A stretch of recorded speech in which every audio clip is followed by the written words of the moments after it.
Hello, everyone. Today I'm doing my PowerPoint. I'm including a picture here because I feel it might make it a little more, like the classroom. All right, so we're going to start Chapter 17, the Allies defeat Germany, and we're going to go into Part 2, the liberation of France, to Operation Market Garden. Now, after the Allies have landed on the beaches at Normandy, they have to break out. They get away off the beaches and into the countryside. So they've established a bridgehead. The next step was to move inland from Normandy into the rest of France and ultimately head towards Germany. Now, the U.S., when they do land, they have so many soldiers there, they start to reorganize their forces, and they create what is called the 12th Army Group. Now, they put General Omar Bradley in command. This is the largest army ever created. 4 armies over. By the end of the war, it'll have 1,300,000 men. And included the brand new U.S. Third Army, which General Patton is put in command of. Patton had been relieved of command since he slapped those soldiers on Sicily and been, moving around. He actually became somewhat of a decoy.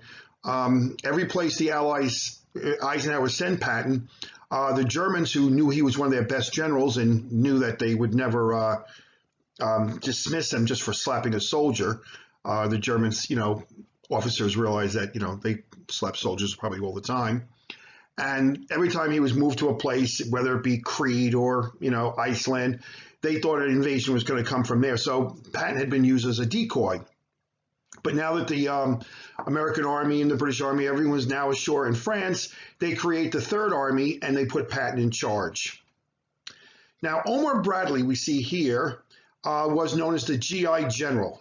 He was a West Point graduate, graduated in 1950. He was in the same graduating class with Dwight Eisenhower. He led the Second Corps in North Africa under Patton. And after July 1944, he commanded all American forces in France. Bradley hated Patton. The movie makes him look like French, but Bradley just never liked Patton. He will be promoted to become a 5-star general in 1950. Now, oops, I have to fix that PowerPoint. Operation Cobra. This was the plan by Bradley to break out of Normandy. And on July 27th, about almost 2 months after the invasion, the operation begins. Now, Patton's Third Army will lead the attack toward the south and then turn east. This was a pincer move with the Canadians in the north. Hitler, as usual, orders his men that they cannot retreat. So 100,000 German soldiers, this was the entire German 7th Army and 5th Panzer Army, are trapped in what is referred to as the Falaise Gap, and many are forced to surrender.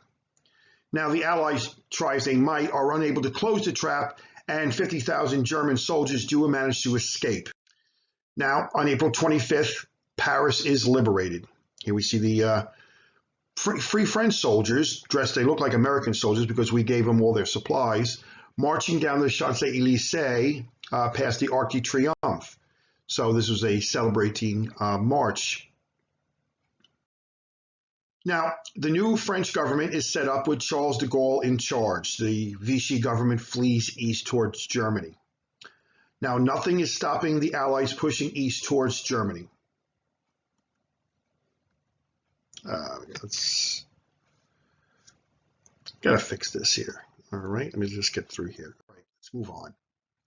Now, the Field Marshal von Kluge, who was, as I mentioned in the last session, was put in charge. He was suspected of being involved in the plot against Hitler that we talked about in the last session. On August 17, Hitler ordered him back to Berlin. He assumed he was going to be arrested and put on trial, so he commits suicide. He's replaced by a General Walter Model.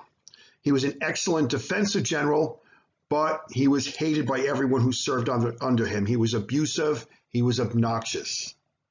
But Model is able to convince Hitler to pull out of the Falaise Gap.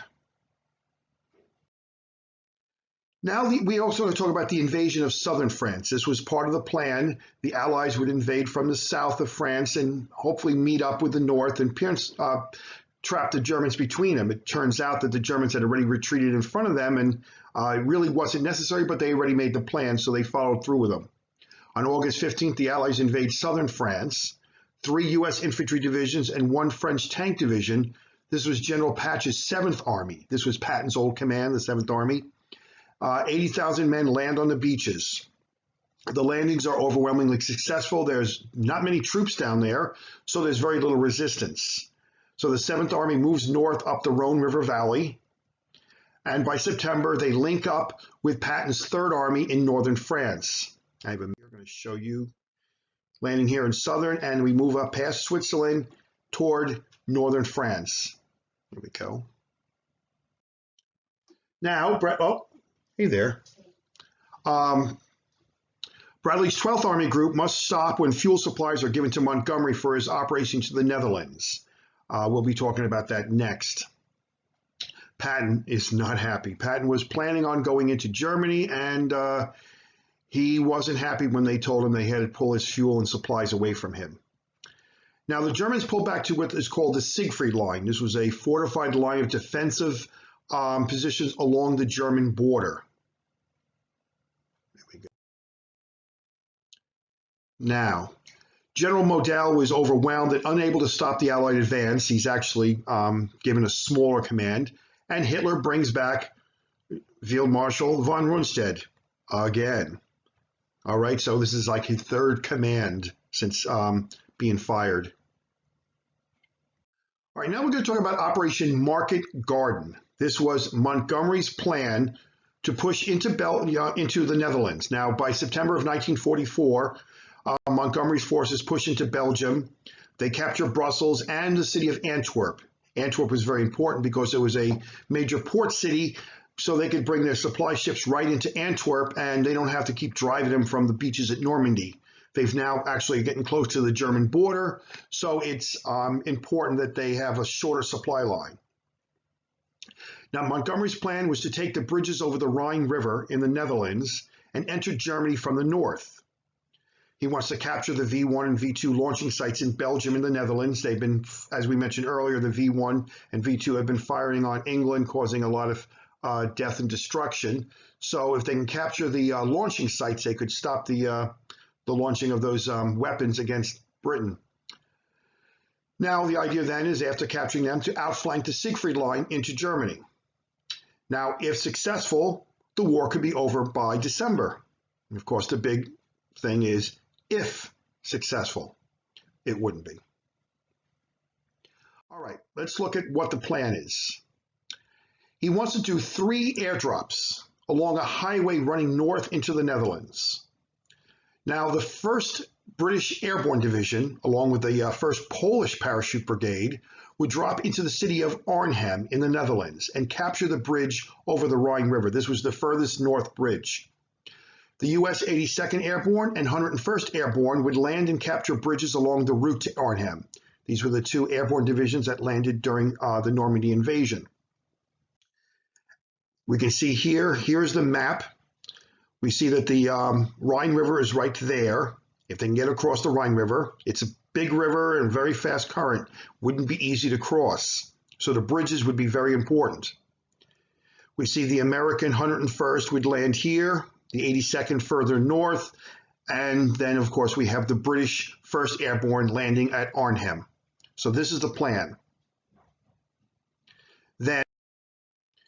Now, once the airborne units have landed and captured the bridges, the British and the American ground forces, led by the Irish Guards Tank Division, this was a British tank division, would race up along the 2-lane highway, it was later nicknamed Hell's Highway, to link up with the airborne divisions and capture the bridges and get across the Rhine River.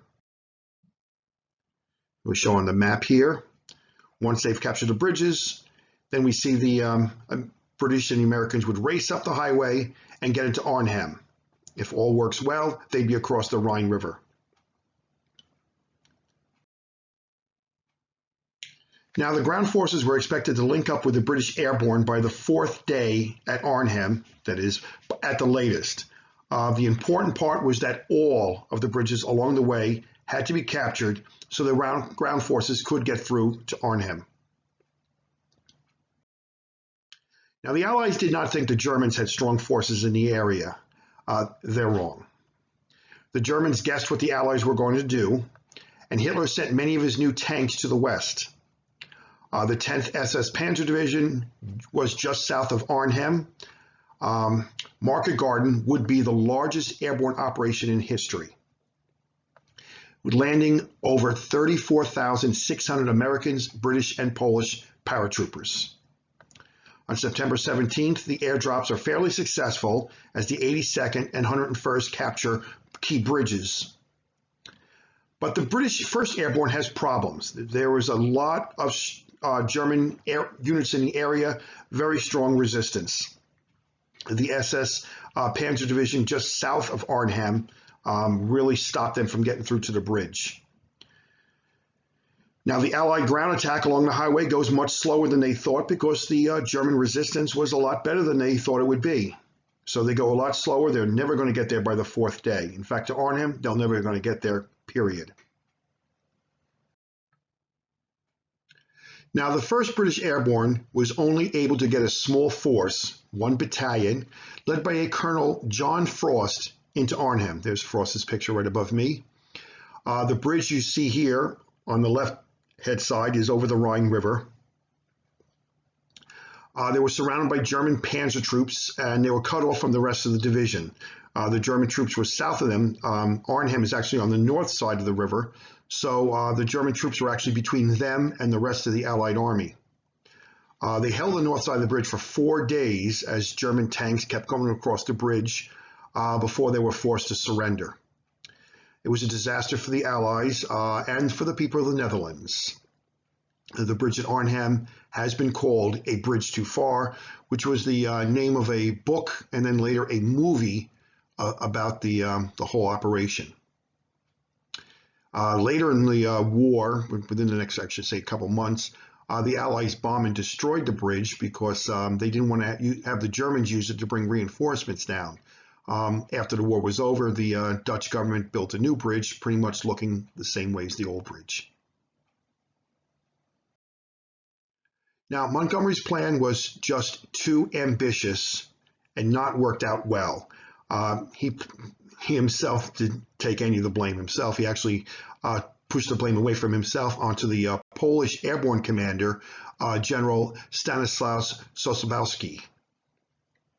The Dutch, as I mentioned, it was a disaster for the people of the Dutch. The Germans cut off food supplies to them, and they're going to suffer terrible starvations until the end of the war. This being only September, the war is going to go on, and they're not going to be freed from the German control until April, May of the following year. So it's going to be a very tough winter for the Dutch in the Netherlands. Now, despite the failure, the Allies continue to push east towards Germany. Now, Hitler was going to make one last attempt to stop the Allies in a futile hope that they might still win the war. All right, that's the end of the session on the liberation of Paris and Operation Market Garden. I hope you enjoyed it. I hope the picture wasn't too much of a distraction there. And enjoy the rest of your day. Goodbye.